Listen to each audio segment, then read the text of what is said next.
কিন্তু লয়াররা হলো মুরগির বাচ্চার মতো।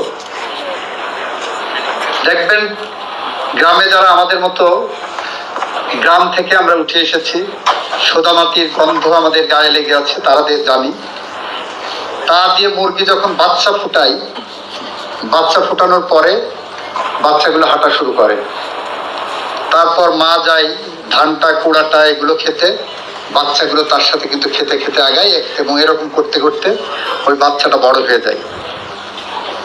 আমাদের লয়াররা সার্টিফিকেট পাওয়ার পরে কোর্ট কাছারিতে সিনিয়রের পিছনে কালো কোট করে দৌড়াতে দৌড়াতে একদিন সেই সিনিয়র হয়ে যায়।